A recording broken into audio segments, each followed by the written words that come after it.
সম্প্রতি ত্রিপক্ষীয় বৈঠক করেছেন পাকিস্তান, চীন ও আফগানিস্তানের প্রতিনিধিরা। আফগানিস্তানের রাজধানী কাবুলে দেশটির অন্তর্বর্তী পররাষ্ট্রমন্ত্রী আমির খান মুত্তাকির নেতৃত্বে এই বৈঠকের আয়োজন করা হয়। বৈঠকে কি কি আলোচনা হলো দক্ষিণ এশিয়ার এই তিন দেশের মধ্যে? বিস্তারিত লিমা সায়ন্তীর ডেস্ক রিপোর্টে। পাকিস্তান, আফগানিস্তান ও চীনের মধ্যে একটি ত্রিপক্ষীয় বৈঠক হয়েছে। দ্য এক্সপ্রেস ট্রিবিউনের প্রতিবেদন অনুযায়ী এতে আঞ্চলিক পুনর্বিন্যাস এবং চীন-পাকিস্তান অর্থনৈতিক করিডোর সিপিএসি প্রকল্পটি আফগানিস্তানে সম্প্রসারণের বিষয়ে একমত হয়েছে এই তিন দেশ। কৌশলগত দিক থেকেও একমত হয়েছেন তারা। যদি এই জোট সঠিকভাবে কাজ করে তাহলে আফগানিস্তানে ভারতীয় প্রভাব কেবল কূটনৈতিক মিশনের মধ্যেই সীমাবদ্ধ থাকবে।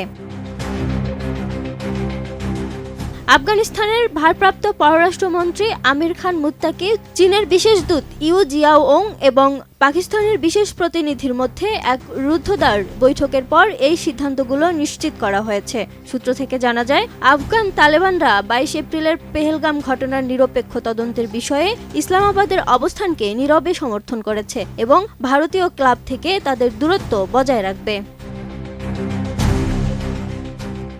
9 মে এবং 10 মে একাধিক বৈঠকের পর তাদের মধ্যে সিদ্ধান্ত নেওয়া হয়েছে। আফগান তালেবানরা কাবুলে চীন ও পাকিস্তানের সঙ্গে ত্রিপক্ষীয় পররাষ্ট্রমন্ত্রীদের 6ষ্ঠ দফা আলোচনার আয়োজন করবে বলেও জানান তারা, এবং তালেবানের নেতৃত্বে এটিই হবে তাদের মধ্যে প্রথম উচ্চস্তরের আলোচনা। প্রতিবেদনে আরও বলা হয়েছে, চীন ও পাকিস্তান দক্ষিণ ও মধ্য এশিয়ায় পশ্চিমা প্রভাবকে উপেক্ষা করে আফগানিস্তানের সঙ্গে গভীর রাজনৈতিক ও অর্থনৈতিক সহযোগিতার জন্য সমর্থন জানিয়েছে।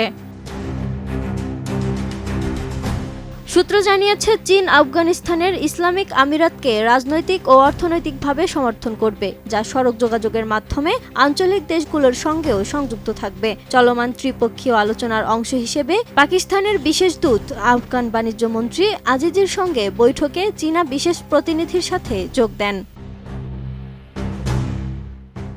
এদিকে বিশেষ দূত বৈঠকগুলোকে গঠনমূলক এবং বাণিজ্য ও অর্থনৈতিক সহযোগিতা জোরদারে সহায়ক বলে অভিহিত করেছেন।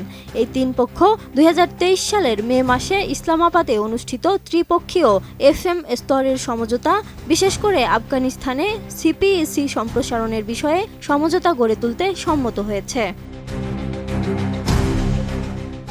Lima Sayanti, desk report, 18 news.